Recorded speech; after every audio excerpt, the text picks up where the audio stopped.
Good evening. I've chosen to do my research on mass incarceration, and I will be speaking from three stances. The first being what is mass incarceration, the history of mass incarceration, and then who does mass incarceration affect. Mass incarceration is the unprecedented and disproportionate use of imprisonment, particularly in the United States, where the rate of incarceration is among the highest in the world. The U.S. has significantly higher rates of incarceration than any other developed nation, both in absolute number and per capita. And what's interesting about the incarceration rate here in Louisiana, where I live, is that Louisiana has the largest number of men and women and even children incarcerated than any other state in our country. And in second place, a strong second place, is Mississippi. And then third is Arkansas. And it is mind boggling to me because I didn't know that. But we have other states like Texas and New York and California. But little old Louisiana has the most incarcerated people than any other state in the country. In the early 1970s, there were about 500,000 people incarcerated in prison. Today, in 2025, there are 1.8 million people incarcerated in prison.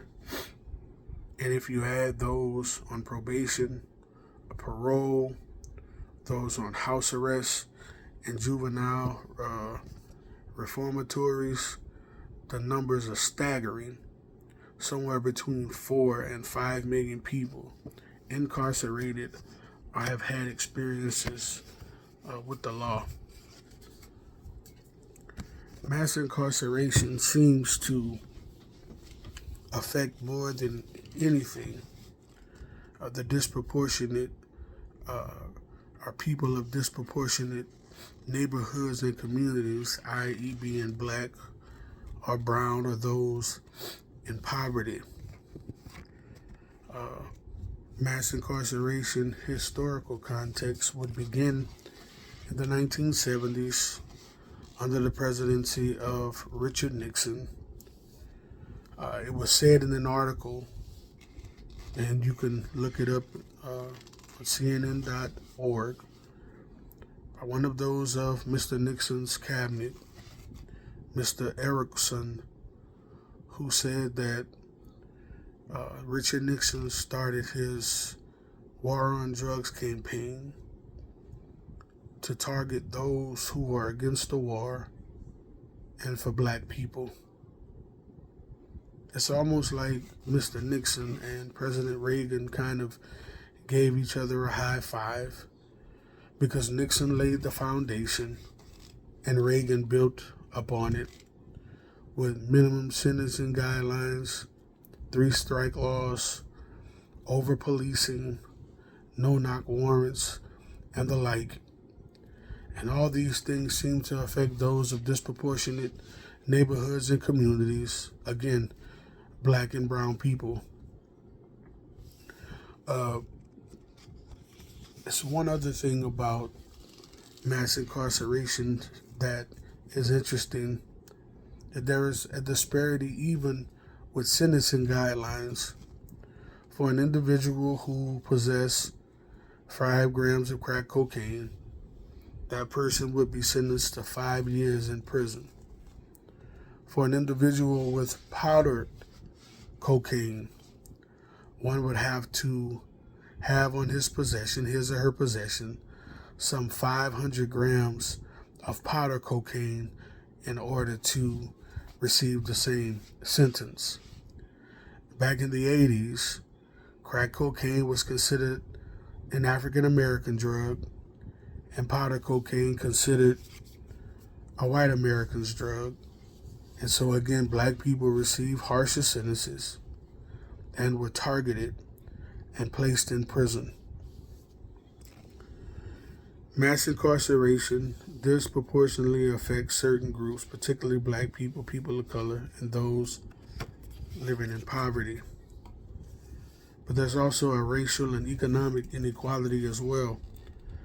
Mass incarceration is often linked to existing racial and economic inequalities, perpetuating cycles of poverty and disadvantage.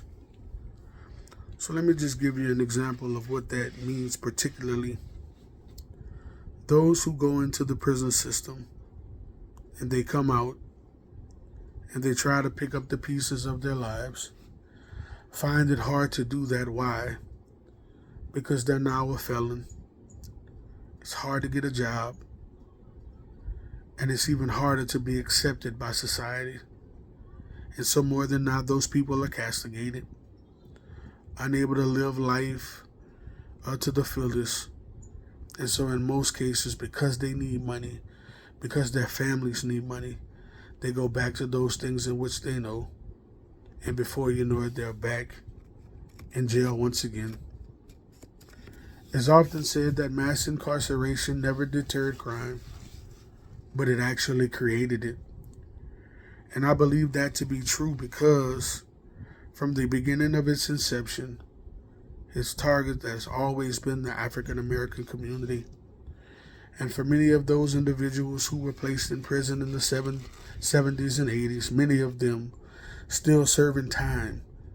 Many of them ripped from their families, families broken, neighborhoods destroyed because someone wanted to get a point across racially. Mass incarceration wears a mask, and the mask is not to deter crime or to ensure public trust or even incapacitate inmates, but it is a scary sentiment used by politicians to get not only their point across, but policies approved, and to lock up innocent folk. Not innocent in the sense that they didn't do the crime, but many people who have suffered under the guise of mass incarceration were left unable to pick up the pieces of their lives to go on living a more peaceable life, and now find themselves in the wake of mass incarceration still today. That many families have been separated for years upon years, many houses broken, and many families left to pick up the pieces. The effects of mass incarceration extend beyond the prison system, impacting families, communities, and broader society through issues like collateral consequences, difficulty finding housing or employment, and the financial burdens associated with incarceration. What I can say is that mass incarceration disproportionately affects black and brown people. The history of it from its inception in 1970